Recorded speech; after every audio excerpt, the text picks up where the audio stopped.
काही जलजीवनची कामं अर्धवट झाली तर काही कामं झालीच नाही. जलजीवन संदर्भात काय निर्णय घेण्यात आलेला आहे बैठकीत वगैरे काय त्या विषय झाला?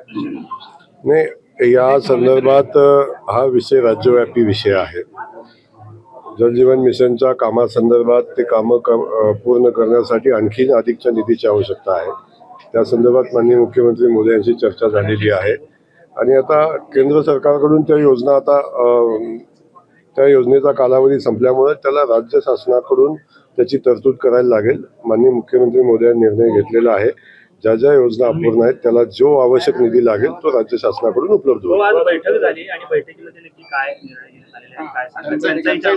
टंचाईच्या अनुषंगानं बैठक झालेली आहे. टंचाईमध्ये मुळात शेतीच्या पाण्यासंदर्भातला विषय होता, उजनीच्या पाण्याच्या आवर्तनासंदर्भातला विषय होता. एक आवर्तन आपण आता दिलेलं आहे आणि 30 ऑगस्टपर्यंत पिण्याच्या पाण्याचा जेवढा साठा आपल्याला लागतो तो राखीव करून त्यानंतर आपण शेतीच्या पाण्याच्या संदर्भातला आपण विचार करूया अशा पद्धतीचा निर्णय आपण घेतलेला आहे. त्या अनुषंगाने काही विजेचे प्रश्न होते, काही ट्रान्सफॉर्मरचे विषय होते, त्याही संदर्भात संबंधितांना सूचना दिलेल्या आहेत आणि तातडीनं विजेचे जे काही प्रश्न आहेत ते तातडीनं मार्गी लावण्यासंदर्भातले सूचना आजच्या बैठकीमध्ये दिलेल्या आहेत. सध्या 7च टँकर जिल्ह्यामध्ये चालू आहेत, पण भविष्यामध्ये आणखीन त्याच्यामध्ये वाढ होण्याची शक्यता आहे. आज हाही निर्णय घेतला आहे की टँकर मंजुरीचे प्रस्ताव हे मान्यतेचा अधिकार आपण प्रांतांना दिलेला आहे. पूर्वी प्रांतांना असतो, परंतु टप्प्याटप्प्यानं खाली जातो. तो कलेक्टरकडे असतो, त्यानंतर प्रांताकडे असतो, त्यानंतर तहसीलदारला आपण देतो. जशी त्याची तीव्रता वाढेल तसा आपण निर्णय घेतो. आज आपण तो निर्णय घेतलेला आहे आणि टँकरचा प्रस्ताव आल्यापासून 48 तासाच्या आत टँकरचा प्रस्ताव मंजूर केला पाहिजे अशाही पद्धतीच्या सूचना या ठिकाणी दिलेल्या आहेत. काही ठिकाणी तात्पुरत्या पाण्याच्या योजनेची आवश्यकता आहे. 24 तसे प्रस्ताव आलेले आहेत. 24च्या 24 प्रस्तावाला मान्यता आज दिलेली आहे. त्याची कामं तातडीनं करण्यासंदर्भातल्या सूचना दिलेल्या आहेत. आणि खताच्या संदर्भातला विषय होता. तो खताचा साठा किती आहे, आपल्याला आवश्यक किती आहे, आता पुरेसा बफर स्टॉक करण्याच्या सूचना आपण दिलेल्या आहेत. त्या अनुषंगानं खताचा लिंकिंगचा जो प्रश्न सगळ्यात मोठा आहे त्याही संदर्भात कारवाई करण्याच्या सूचना आपण दिलेल्या आहेत. कुठल्याही शेतकऱ्याला अनावश्यक खत खरेदी करायला लागणार नाही याची काळजी घेण्याच्या सूचना आपण दिलेल्या आहेत. शिक्षकेतर कर्मचाऱ्यांचं 7 वेतनाचं फरकाची रक्कम मिळालेली नाही आणि जवळपास 2.5-3 वर्षापासून नाही, मी त्या संदर्भातली माहिती घेऊन आपल्याला देतो. संदर्भातला जमिनीचा विषय होता, त्याच्यातल्या पर्यावरणाच्या, वन खात्याच्या, अन्य काही खात्याच्या एनओसीज पाहिजे होत्या. त्या सगळ्या एनओसीज आता मिळालेल्या आहेत. बसवेश्वर स्मारकाची जमीन आता बसवेश्वर स्मारकाला देण्यासंदर्भातले सगळे विषय संपलेले आहेत. आज तसा निर्णय घेतलाय. बसवेश्वर स्मारक तयार करण्यासंदर्भातल्या डिझाईनच्या काही निविदा आपण मागवलेल्या आहेत.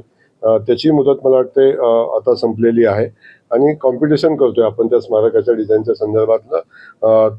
ते काम आता पुढे गेले. आरणच्या स्मारकाचा जो विषय सावताबाबांचा आहे त्याच्याही विषयामध्ये आपण डिझाईन फायनल करण्याच्या प्रक्रियेपर्यंत आलेलो आहोत. जमिनीच्या अधिग्रहणाचा तातडीनं जो विषय आहे तोही 30 दिवसात मार्गी लावण्याच्या सूचना आपण दिलेल्या आहेत आणि तातडीनं हे काम पुढे जावं अशा पद्धतीची मुख्यमंत्र्यांनी गारमेंट पार्कची घोषणा केली आहे. आपल्याकडनं आता कुठल्या पातळीवर पाठपुरावा सुरू आहे? नाही, आता ती घोषणा होऊन आता मला वाटतं फार मोठा वेळ गेलेला नाही. त्या संदर्भात आम्ही एक बैठक घेतोय भविष्यामध्ये. येणाऱ्या 8-10 दिवसात बैठक घेऊन त्याची एक रूपरेषा ठरवायला लागेल. कशा पद्धतीने आपल्याला पुढे जायचंय, कुठला पार्क आपल्याला करायचा आहे त्यासाठी नियोजन करायला लागेल. त्याची बैठक आपण करू. वर्षभर खरेदी करू नका, त्यानंतर राज्यभरातले जे सोने व्यापारी आहेत ते आक्रमक आहे. त्यांचं म्हणणं आमचा रोजगार बुडेल. मोदींनी हे अभ्यास मांडलेलं मत नाही अशा पद्धतीने सोना व्यापाऱ्यांचं म्हणणं आहे. आपलं काय सांगणार आहे सोना व्यापारी? एक प्रश्न आपल्या शासकीय अधिकारी असतील, पौरप्रती असतील, त्यांनाही इंधनाचा वापर कमी करावा असंही त्यांनी सांगितलं. मला वाटतं खूप चांगला संदेश या माध्यमातून आदरणीय मोदीजींनी दिलेला आहे. शासकीय अधिकाऱ्यांनी इंधनाचा वापर जपून करावा. याच्यामध्ये वावगं काय असायचं कारण नाही. मला वाटतं सगळ्यांनीच इंधनाचा वापर जपून केला पाहिजे आणि त्या पद्धतीचा संदेश माननीय प्रधानमंत्री मोदयांनी दिलेला आहे. आणि आपल्याला माहिती आहे की प्रधानमंत्री मोदयांनी जो काही सूचना दिलेल्या आहेत किंवा काही जो संदेश दिलेला आहे तो काहीतरी विचार करून दिलेला असेल. त्यामुळं त्याची अंमलबजावणी होईल असं माझं मत आहे. म्हणजे व्यापारी बांधवांचा विषय आहे की व्यापारी बांधवांना असं वाटू शकतं की आमच्या व्यवसायावर त्याचा परिणाम होईल, अशा पद्धतीची भूमिका व्यापारी बांधवांची असू शकते. परंतु शेवटी देश महत्वाचा आहे, देशाचं हित महत्वाचं आहे, हे आपण सगळ्यांनी लक्षात घेतलं शकतो की आता ज्या पद्धतीचे रस्ते होत आहेत, भारतीय जनता पक्षाच्या सरकारमध्ये ज्या पद्धतीचे रस्ते होत आहेत, असे आज तागायत कधी असे रस्ते झालेले नव्हते. आपण बघतोय जवळजवळ सगळे MDR असतील, सगळे राज्यमार्ग असतील, सगळे नॅशनल मार्ग असतील, या सगळे रस्ते आता खूप मोठं जाळं उभं राहिले आणि खूप चांगल्या क्वालिटीचे रस्ते होत आहेत. आता आपण बघतोय की 23,000 कोटी रुपयाचा गावखेड्यांना रस्त्या 23,000 किलोमीटरचा गावखेड्यांना जोडणाऱ्या रस्त्याचा मुख्यमंत्री सडक योजनेची घोषणा माननीय मुख्यमंत्री मोदयांनी केली. पहिल्या टप्प्यातले 6,000 किलोमीटरचे रस्ते आम्ही आता करतोय, प्रस्ताव मागवलेले आहेत. टप्प्याटप्प्यानं गावखेड्यातल्या प्रत्येक गाव असा कॉन्क्रीटच्या रस्त्याने जोडलं पाहिजे, ही माननीय मुख्यमंत्री मोदयांची भूमिका आहे आणि त्या अनुषंगानं आपण आता काम पुढे घेऊन चाललो. जिल्ह्यामध्ये बाजार समिती राज्यामध्ये कांद्याची सर्वात मोठ्या बाजारपेठांपैकी आहे. मात्र कांद्याच्या दराची जर स्थिती बघितली तर मायनसमध्ये शेतकऱ्यांना पैसे मिळतात, शेतकरी कांदा पेटवून देतात शेतामध्ये, अशी स्थिती आहे. पालकमंत्री म्हणून कांद्याच्या या सगळ्या प्रश्नांमध्ये भूमिका घेणार नाही, माझी नक्की आम्ही मुख्यमंत्री मोदयांशी या संदर्भात आम्ही चर्चा करू. शेतकऱ्यांच्या मालाला भाव मिळाला पाहिजे, ही आमची सातत्यानं भूमिका आहे. त्यामुळे शेतकऱ्यांच्या पाठीशी सातत्यानं सरकार उभं आहे, याही प्रश्नात उभं आहे. जिल्ह्यात दुसऱ्या बंधुबाबाला अटक करण्यात आली टेंभुर्णीमधून. वगळलेला आहे सोयाबीनच्या आमदारानंतर सोलापूर तालुका, तेव्हा एक तालुका वगळला गेलेला आहे. काय नक्की त्याच्यावरती हे नक्की का वगळलं याची माहिती घेऊन मी त्याच्यावर पुढे काय कारवाई करता येईल बंधुबाबा दुसऱ्या विरोध करताना चित्र दिसतं. स्वाभिमानी शेतकरी संघटनेकडून आज राज्यभर जे आहे ते अध्यादेशाची होळी जी आहे ती करण्यात आली. नाही, मला एक आहे की सातत्यानं विकास कामाच्या बाबतीतली भूमिका पॉझिटिव्ह असली पाहिजे. शेतकरी संघटना असेल किंवा अन्य काही संघटना असतील, जेव्हा राज्याच्या देशाच्या विकासाचा विषय येतो तेव्हा मला वाटते पॉझिटिव्ह भूमिका मांडली पाहिजे. आपला लढा असला पाहिजे की शेतकऱ्यांना न्याय मिळाला पाहिजे, त्याचा योग्य मोबदला मिळाला पाहिजे.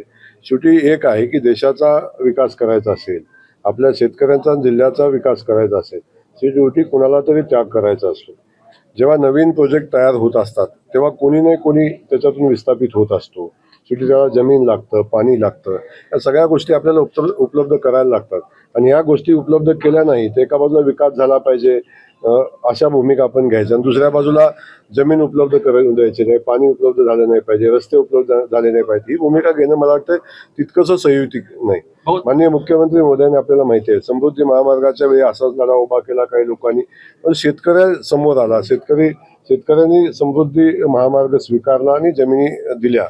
शक्तीपीठ महामार्गामध्ये तीच परिस्थिती होईल की शेतकरीच हा मार्ग स्वीकारतील आणि शेतकरी जमीन देतील आणि विकासाचा मार्ग मोकळा होईल. बंधू बाबाला अटक झाली, खरात बाबाला, आता नंतर मनोज बाबाला अटक झाली. आणि तुमच्या माहितीसाठी सांगतो की मनोज बाबांच्या अटकेनंतर प्रचंड मोठा त्याच्यातूनही चौकशी पुढे जाते आणि प्रचंड मोठी संपत्ती बाहेर येताना आपण बघतोय. जमिनीच्या मोठ्या मोठ्या डील आपण बघतोय, त्यात काही राजकारणी, त्यात अन्य काही लोकही त्याच्यात सहभागी आहेत. हे तपासांती पुढे येते, त्यामुळं तपास खूप चांगला पोलीस करतायत आणि मुख्यमंत्री मोदयांच्या सूचना आहेत, याच्यात कुणालाही कसल्याही परिस्थितीत सोडायचं नाही, याची चौकशी जाऊन ही असली बंधुगिरी आहे ही मुळासकट उपटून काढण्याच्या सूचना आहेत. त्या अनुषंगाने आणखी एक बाबा आता मिळालेला आहे. मला कळत नाही, एवढे छोटे छोटे वयानं असणारे बाबा सुद्धा एवढ्या मोठ्या संपत्तीचे मालक आहेत आणि इथं असणाऱ्या सगळ्या लोकप्रतिनिधींचे त्यांच्यासोबत फोटो पण आहेत. आता त्यामुळे काय नेमकं आहे मला माहिती नाही, परंतु आपण बघतो की खूप गंभीर हे विषय आहेत आणि अशा बंधू बाबांचं पीक खूप मोठ्या प्रमाणात समाजामध्ये फोफावलेलं आहे. ते उकळून काढण्याचा निर्णय माननीय मुख्यमंत्री मोदयांनी घेतलेला आहे.